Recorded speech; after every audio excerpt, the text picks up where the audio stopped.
जिस तरह बलोच लापता अफराद को मंजर-ए-आम पर लाने के लिए तहरीक जोर पकड़ती जा रही है और इस इंसानी मसले को आलमी तवज्जो मिल रही है, तो दूसरी तरफ रियासत पाकिस्तान इस हकीकी मसले से सरगर्दान कभी अपने नुमाइंदों की तरफ से इस मसले को जस्टिफाई करने की कोशिश करती है, तो दूसरी तरफ अपनी पूरी मशीनरी लगाकर इस मसले को जुटलाने और मुतनाज़ा करने की कोशिश कर रही है। जिनमें आजकल चर्चा सबसे ज्यादा इस बात पर किया जा रहा है कि दरअसल जो बलोच गुमशुदा अफराद हैं वो जबरी तौर पर गायब नहीं है, बल्कि पहाड़ों में मौजूद रियासत पाकिस्तान और इसके फौज के खिलाफ लड़ रहे हैं। सबसे पहली बात, जिन लोगों को लापता किया जाता है इनमें से किसी को वीरानों से नहीं उठाया जाता, बल्कि घरों से, बाजारों, दफ्तरों और तालीमी इदारों से लोगों को खास तौर पर उनके अहल खाना के सामने से जबरी तौर पर अगवा किया जाता है। इसलिए हर जबरी तौर पर गुमशुदा अफराद के गवाह मौजूद हैं और कुछ केसेस में तो सीसीटीवी फुटेज की सूरत में शवाहिद भी मौजूद हैं।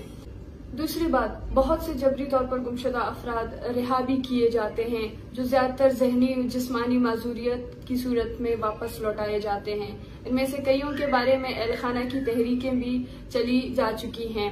वो वापस आने के बाद गवाही भी देते हैं कि वो रियासत के खुफिया इदारों के अजियत खानों में कैद बंद थे। सवाल ये पैदा होता है कि अगर तमाम मिसिंग पर्सन्स मुसल्लह तंजीमों में लड़ रहे हैं तो फिर वो जो माजूर हालत में वापस आते हैं तो रियासत और मीडिया इनसे ये क्यों नहीं पूछते कि वो कहाँ और किसके पास थे और इन्हें क्यों गिरफ्तार नहीं करती? क्या इसका मतलब ये नहीं है कि वो पहाड़ों से नहीं बल्कि रियासत की अजियत गांवों से वापस आए हैं?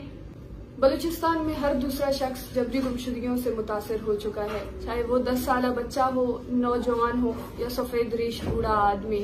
कारोबारी शख्स हो, मजदूर किसान हो या चरवाहा या तालिब इल्म हो। कोई भी इस जबरी गुमशुदगियों के शर से महफूज नहीं रहा है। इन गुमशुदा अफराद में से कुछ लोग ताहाल गायब हैं और कुछ लोग नेम जिंदा हालत में मफलूज होकर वापस आए हैं। और जो वापस आते हैं इनमें से कुछ अपने रोजमर्रा की जिंदगी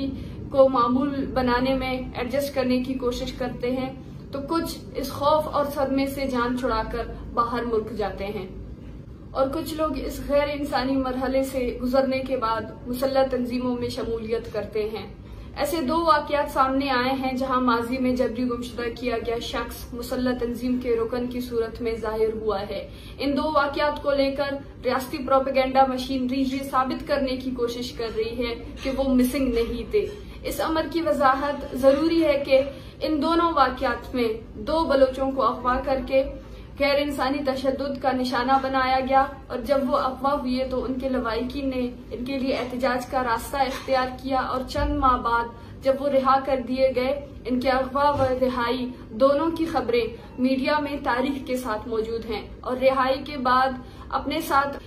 बरते गैर इंसानी सलूक की वजह से जिस नफरत ने जन्म दिया वो कब, कहाँ, किस मुसल्लह तंजीम का हिस्सा बने और फिदाई अमलों में शरीक हुए। बजाय इसके कि ये अपनी पूरी सोर्सेज मिसिंग पर्सन्स के मामले को मुतनाज़ा करने के इस संगीन मसले पर संजीदगी से गौर करके इसका तदारुक करने की कोशिश किया जाए और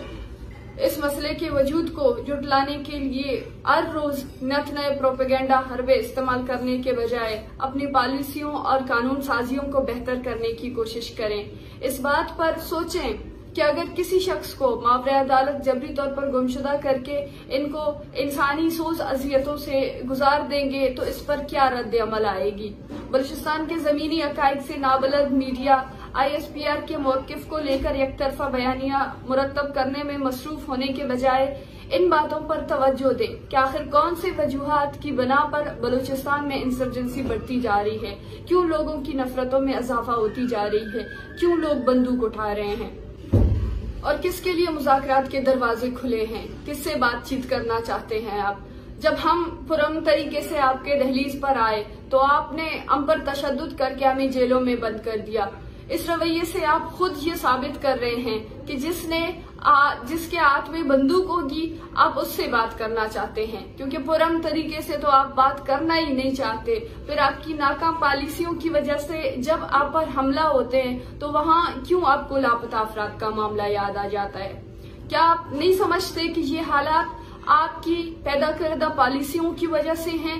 लोगों में ये नफरत पैदा करने वाला खुद रियासत ही है और रियासत ओश के नाखून ले मिसिंग पर्सन्स के संगीन मामले को प्रोपेगेंडे से नहीं जुटला सकते। अपनी पॉलिसियों और कानून साजियों पर गौर करके हालात को सुधारने की कोशिश करें, न सिर्फ प्रोपेगेंडा करके। बहुत शुक्रिया।